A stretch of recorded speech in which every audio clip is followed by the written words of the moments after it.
Quelle est cette silhouette qui s'introduit dans l'Olympe, le palais du roi des dieux? Un intrus, ici? Impossible. Comment a-t-il osé entrer? Pour quelle raison ce mystérieux personnage a-t-il dérobé aux dieux le feu sacré? Ignore-t-il qu'un châtiment terrible le guette?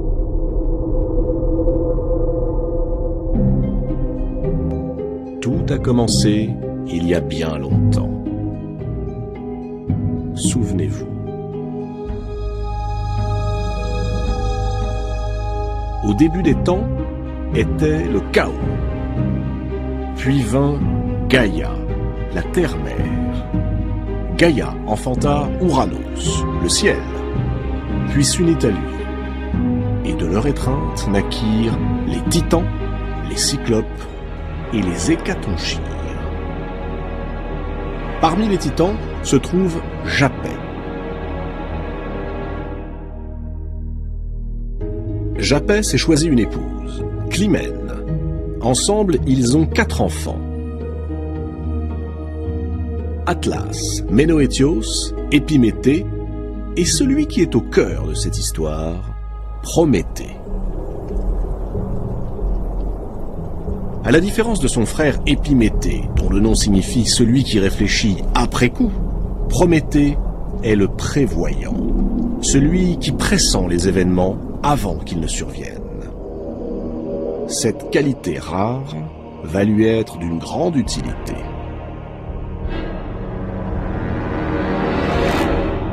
Lorsque Zeus mène à son tour la guerre contre son père Cronos afin de s'emparer du pouvoir suprême, tous les titans font alliance contre lui. Tous? Non. Il en manque un. C'est Prométhée. Son nom ne signifie-t-il pas celui qui pense avant d'agir?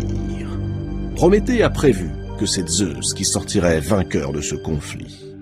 Alors, tout naturellement, il propose ses services au futur roi de l'Olympe et persuade son frère Épiméthée d'en faire autant. Dans cet embrasement qui s'annonce, Prométhée apporte au jeune Zeus ce qui lui manque, la force, l'astuce et la ruse propres à la génération des titans.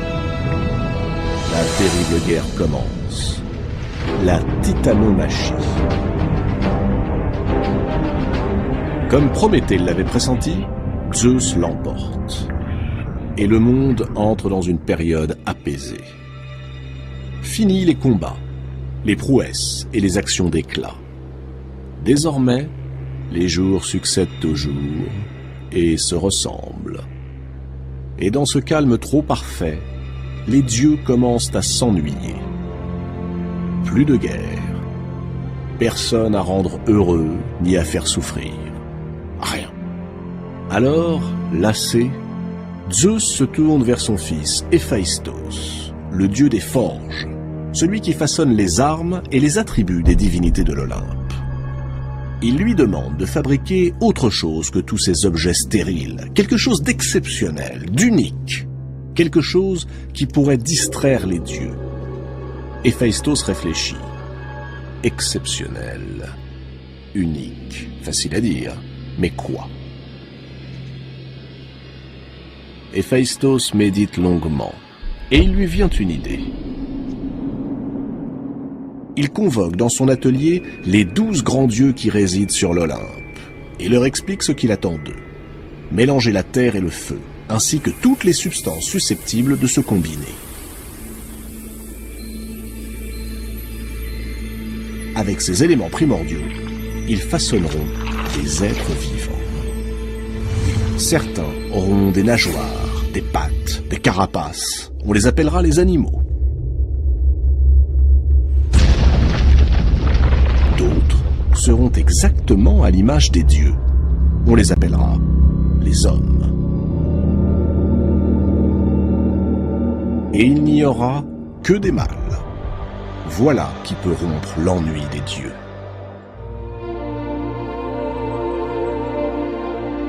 Tout est prêt. Il ne reste qu'à décider des qualités qui seront attribuées aux uns et aux autres, les animaux et les hommes.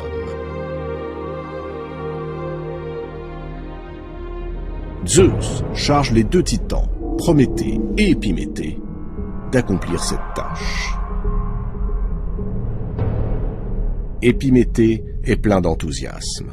Il supplie son frère de le laisser faire la distribution.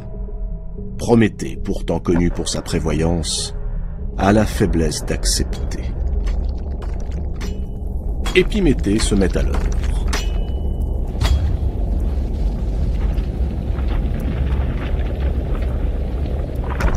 Il dote les uns de la force, les autres de la vitesse.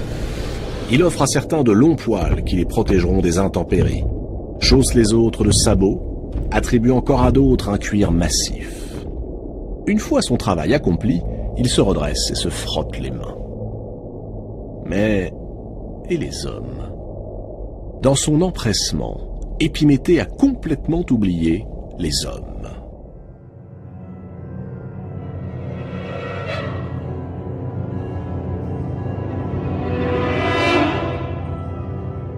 Regardez, les voici devant lui, nus, démunis, vulnérables.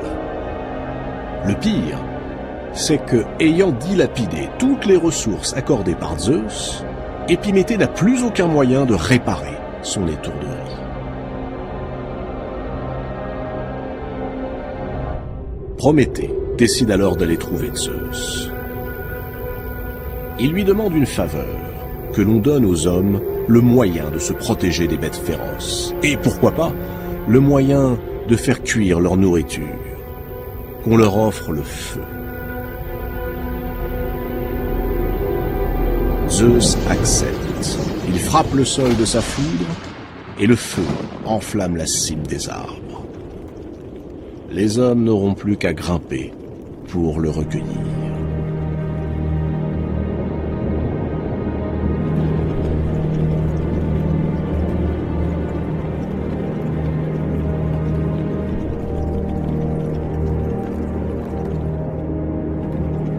Ce fut l'âge d'or. La vie des hommes est paisible. Elle est même plutôt heureuse, puisque le travail n'existe pas plus que les saisons ou les maladies. Le blé pousse naturellement sans qu'il soit besoin de le semer. Régulièrement, hommes et dieux se retrouvent pour de somptueux festins.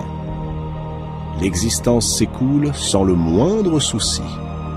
Ce pourrait être le paradis.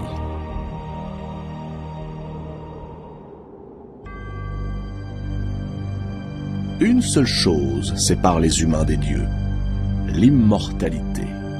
Et encore, à cette époque, les hommes ne meurent pas vraiment. Lorsque le temps est venu, sans fatigue ni souffrance, ils s'endorment, paisiblement. Le dieu du sommeil, Hypnos, les prend avec lui et les emmène dans les vallées verdoyantes du monde souterrain, dans un endroit qu'on appelle les Champs-Élysées.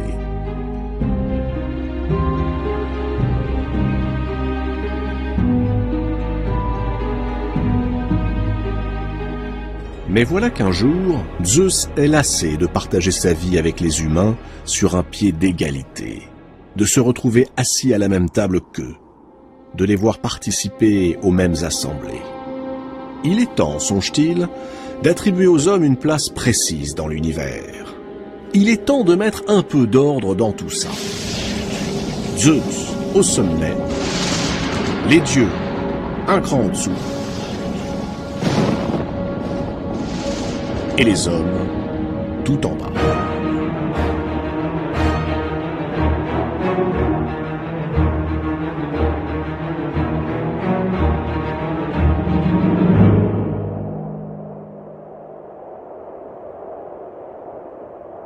Zeus organise alors un grand banquet dans la vaste plaine de Méconée, où il a réuni les hommes et les dieux. Il ordonne qu'un grand bœuf soit sacrifié, puis débité en 2 parts. La plus belle part reviendra évidemment aux dieux, l'autre sera donnée aux hommes. Et c'est sur cette expression, la plus belle part, que là, maintenant, va se jouer le sort de l'humanité.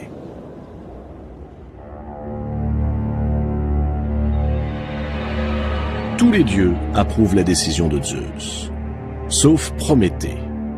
Prométhée n'apprécie pas du tout ces nouvelles règles. Il redoute surtout que soient retirés aux hommes les bienfaits dont il les a comblés. Zeus le charge de procéder au sacrifice et à la répartition. Prométhée s'empresse d'accepter, car il vient de prendre sa décision. Il va berner Zeus. Prométhée sacrifie l'animal. Il commence par le dénuder entièrement. Puis il rassemble les os, uniquement les os, et le recouvre d'une appétissante couche de graisse. L'ensemble prend alors une apparence particulièrement alléchante. Voilà la première part. Elle est immangeable, mais elle semble être la plus belle.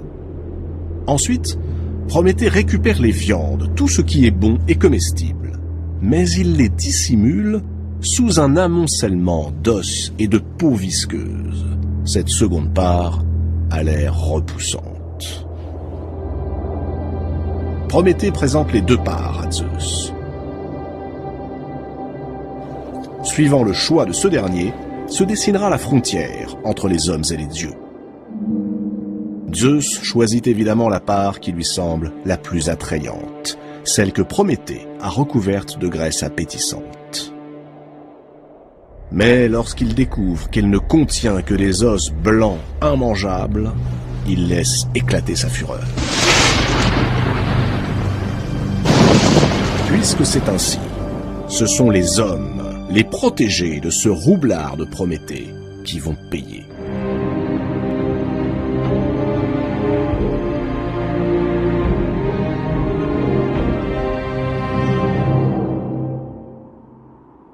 Zeus décide d'abord de leur cacher le blé.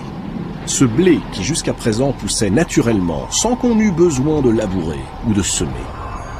Les humains seront donc contraints de travailler pour se nourrir et pour survivre. Puis, le maître de l'Olympe confisque le feu. La punition est terrible. Sans le feu, impossible de cuire les aliments pour se nourrir. Impossible de s'éclairer quand la nuit recouvre la terre. Impossible de se réchauffer pendant les froides journées d'hiver.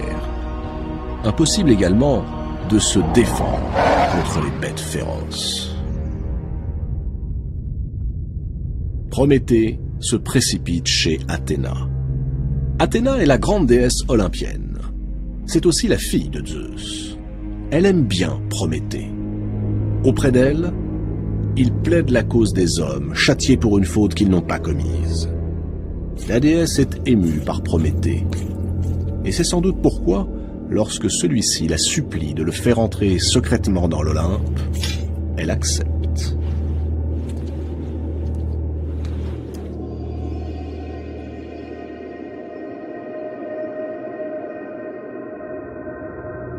C'est donc lui, Prométhée, que nous avons vu s'introduire le plus discrètement possible dans l'enceinte des dieux. C'est lui qui a dérobé un morceau de braise au feu sacré de l'Olympe et l'a glissé dans la tige creuse d'un fenouil. Lui, Prométhée, va offrir le feu aux hommes. Ce nouveau défi au roi de l'Olympe ne peut rester impuni.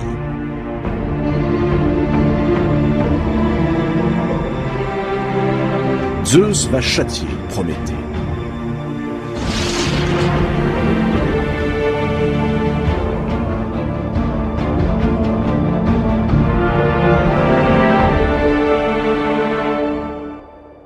Il convoque à nouveau son fils Héphaïstos.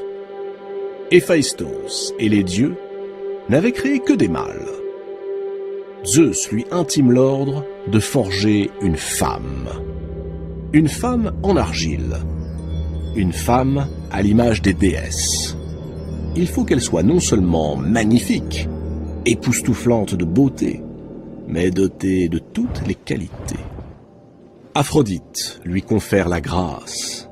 Athéna, la part des plus beaux vêtements. Les heures, la couronne de fleurs. Les grâces ornent son cou de collier. Quant à Hermès, sur l'ordre de Zeus, il glisse en elle un esprit menteur, manipulateur. Un appétit pour les choses du sexe jamais rassasié. Et surtout, ceci, la curiosité.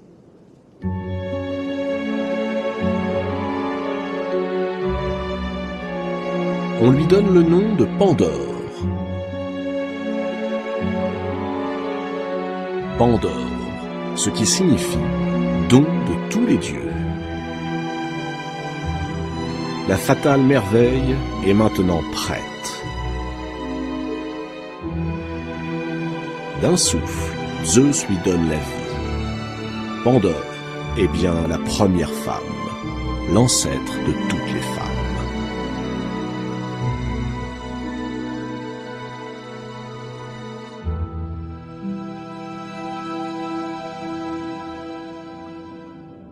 Mais Pandore, c'est surtout le feu que Zeus va introduire auprès des hommes sans qu'il soit besoin d'allumer une flamme. Feu voleur, répondant au feu volé par Prométhée. Il suffit de la glisser dans le lit d'un homme. Mais pas n'importe lequel. Un homme qui réfléchit après coup. Ce sera Épiméthée, celui qui comprend quand il est déjà trop tard. Celui qui nous ressemble le plus, en somme. Celui qui fait sans cesse des plans, alors même que le cours des choses se révèle contraire à ses prévisions. Si l'on veut faire rire les dieux, parlons-leur de nos projets. Hermès se rend auprès d'Épiméthée. Il lui fait don de la sublime créature. Épiméthée hésite. Son frère, Prométhée, l'a adjuré de refuser tous les présents qui viendraient de Zeus. Car Prométhée sait, à la différence de son frère, il pressent, il prévoit. Mais, ébloui par la beauté de Pandore, le malheureux Épiméthée l'accueille à bras ouverts.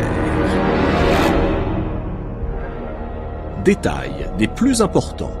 Avant que Pandore ne se rende sur Terre, Zeus lui a remis une boîte. Une magnifique boîte ornée de parures superbes. Dans cette boîte, chaque dieu a glissé un élément néfaste et pernicieux. Dans cette boîte sont donc concentrés tous les maux de l'univers. La faim, la soif, les maladies, la mort. Zeus a évidemment recommandé à Pandore de n'ouvrir la boîte sous aucun prétexte. C'est exactement ce qu'il faut lui dire pour attiser sa curiosité. Le soir même de ses noces avec Épiméthée, ne pouvant plus résister à la terrible tentation de savoir ce que contient la boîte, Pandore se glisse hors du lit et soulève le couvercle.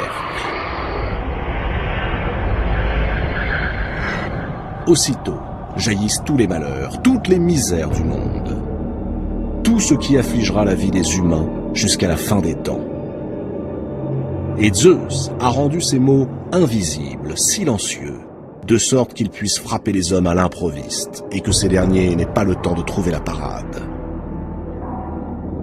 Mais plus grave encore, le mal se mêle aux bienfaits dont les dieux avaient jadis comblé les hommes, de sorte qu'on ne peut plus désormais le reconnaître ni l'identifier.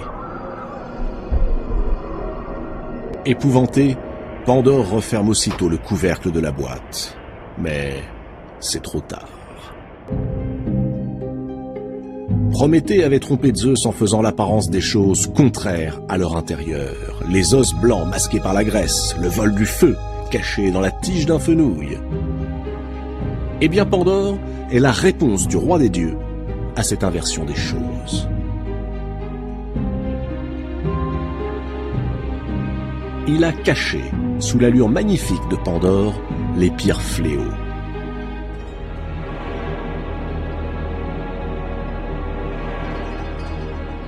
Désormais, définitivement séparé des dieux, l'homme devra ensemencer le ventre de la femme s'il veut se reproduire, comme il devra ensemencer la terre s'il veut se nourrir. Le bien et le mal sont mêlés à jamais. Mais tout n'est pas perdu, car Au fond de la boîte de Pandore, quelque chose est resté enfermé. Un souffle qui n'a pas eu le temps de s'enfuir avant que Pandore ne referme le couvercle. Ce souffle, Hermès l'avait glissé en catimini, à l'insu de Zeus, et il l'avait baptisé Elpis, ce qui veut dire l'espoir.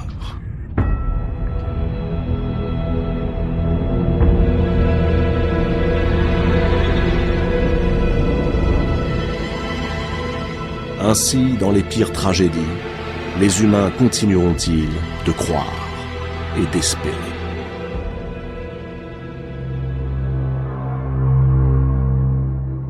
Zeus a puni les mortels, il reste à punir leurs bienfaiteurs. Ce sera de la plus cruelle des manières. Zeus veut faire un exemple.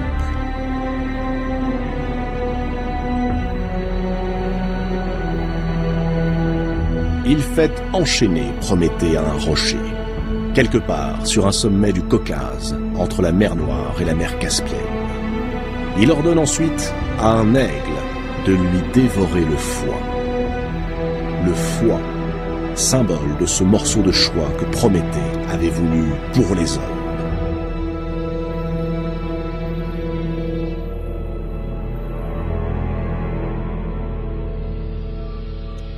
Chaque jour, l'aigle dévore le foie de Prométhée. Et pour que le supplice soit encore plus terrible, chaque nuit, alors que Prométhée agonise, son foie se régénère. Ainsi le supplice peut-il durer à l'infini.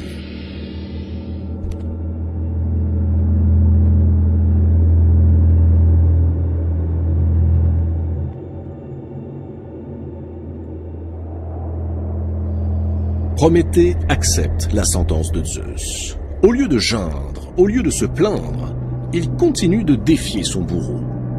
En vérité, Prométhée détient un secret.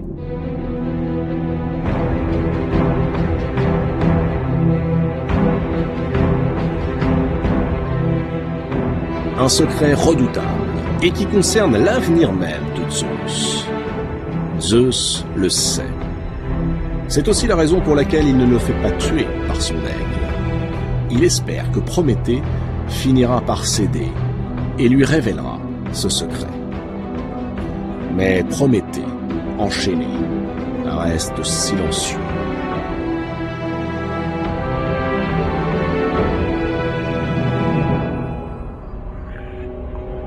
Si Zeus veut savoir, il devra d'abord le libérer.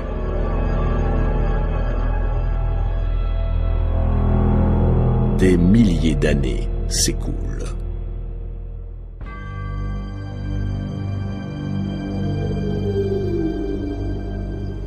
Sur Terre, dieux, demi-dieux et même simples mortels ont accompli de grands exploits. Et chaque fois, Zeus a pu sauver son trône quand il était menacé. Mais il lui faut savoir quel secret le concernant Prométhée refuse de lui livrer. Alors, le maître de l'Olympe finit par plier. Il envoie le plus puissant de tous ses fils mortels libérer Prométhée. Héraclès tue l'aigle d'une flèche en plein cœur et il rompt les chaînes de Prométhée. Le Titan honore sa promesse et révèle à Zeus le secret dont il est détenteur. Si Zeus vient à épouser Thétis, cette nymphe des mers dont il est tombé si passionnément amoureux, alors elle mettra au monde un fils plus puissant que son père, et qui le détrônera.